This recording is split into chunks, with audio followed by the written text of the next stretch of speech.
Moi buenas, lectores. Veis que a falla dícelle que en asturiano ya tengamos los términos inclusivos de por sí, que ya incluyen hombres y mujeres, lectores, escritores, traductores. Bueno, pues bien llegados y bien llegadas. Estamos aquí en otra nueva temporada de La Cla Invisible, desde la librería La Llocura de Mieres del Camín, y en esta nueva temporada vamos a hacer un pequeño viaje al occidente. Vamos a entamar con este libro que tengo aquí, que es el libro póstumo de Xerezade, de Raquel Fernández Menéndez, publicado por Impronta en el 2017, después de ganar el premio Nenelo Sadarrico en el 2016.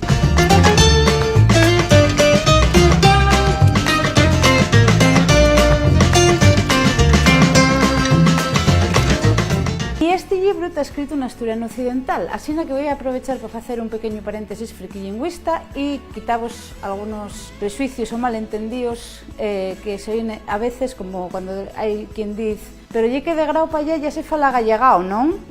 Pues non, vamos a ver que non lle agallegao lo que se fala de grao pa allá, sino asturiano occidental. Bueno, aquí tenemos un mapa de Asturias político. Sabéis que la lengua asturiana abarca más que lo que es el mapa de Asturias, pero bueno.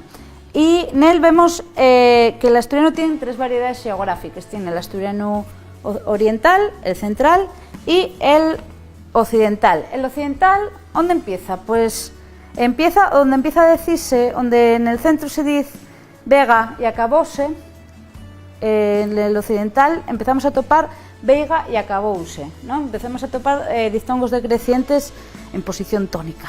¿Y dónde acaba el asturiano occidental? ¿Dónde empiezan a falar, comillas, a gallegao? Pues, como veis, está aquí marcado en verde la frontera que es el río Navia, y que es donde empieza a decirse terra y porta en cuenta de puerta o tierra, que presenta 7 vocales, entre ellas pues las vocales la E y la O abierta. Dentro del asturiano occidental, el lingüista Diego Catalán distinguió 4 zonas, como veis aquí, A, B, C, D, de acuerdo con fenómenos lingüísticos que se daban en cada una de ellas. Y para más información, pues podéis mirar en la Wikipedia como en primer paso, o después en la obra de Diego Catalán. Pero ya os digo que esta zona de aquí ya es propiamente asturiana, incluso esta seguiría hacia el sur, hacia Zamora, incluso norte de Cáceres y Portugal.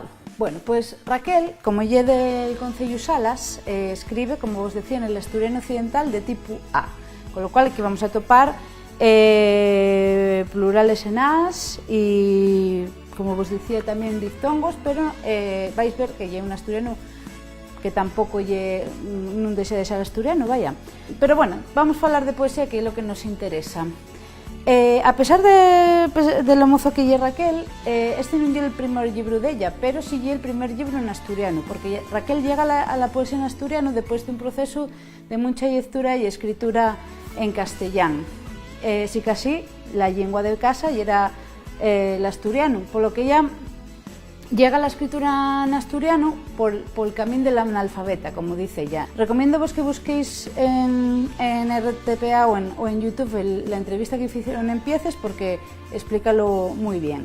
En este poemario, la voz poética de Raquel preséntanos una genealogía femenina que entronca con Xerezade, con la contadora de historias de Les Mil y Una Noches. En este caso, una Xerezade vieja y acoxa. En este poemario, la voz poética de Raquel va presentando una genealogía femenina que entronca con Xerezade, la contadora de historias de Les Mil y Una Noches. Y una genealogía de traballo, de cuidados y de lucha representada en las mujeres de una familia.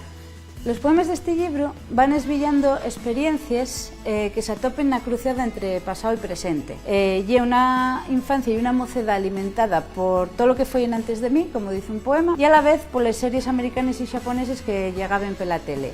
Si que así non é unha mirada xañardosa, sino un valiente e con vocación de futuro. Este libro é moi recomendable, de xuro que hai xeneraciones que se van identificar mucho con él, e para que lo veáis, llevos agora un poema. Entre los 3 y a los 9 años tuve media melena, los huellos grandes, e a unha zona de toucar las cousas que non foron a quitame. Llevaba zapatos negros que mi mamá ordenaba en fila, tan pequeñinos como los pies de los gatos.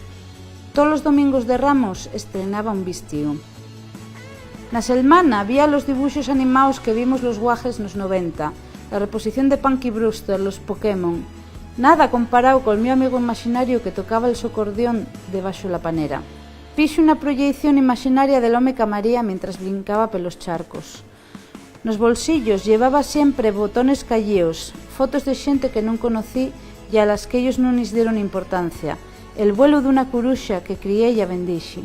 Agora soy auxilio la couture dentro de los baños dunha cuarta planta de la Facultad de Filosofía y Letras de la UNAM mientras matan xente nel Tlatelolco. Outras ángeles santos pintando la súa visión dun mundo. Ou la sonrisa pícara de Bette Davis enseñándome a faceme vieja. Las más soy yo, aquí, onde nunca fui pa marchar, con xerezada enseñándome como rayos faigo pa enredar un cuento e asina poder sobrevivir. Cuando lo enredo, soy nada más yo, la mía media melena, los míos zapatos colocados en línea, la comprobación de si están los botones nos bolsillos, tocándolos. Y más nada, que sepáis que estoy encantada de volver por aquí y seguimos la semana que viene otra vez pel occidente. Hasta la próxima.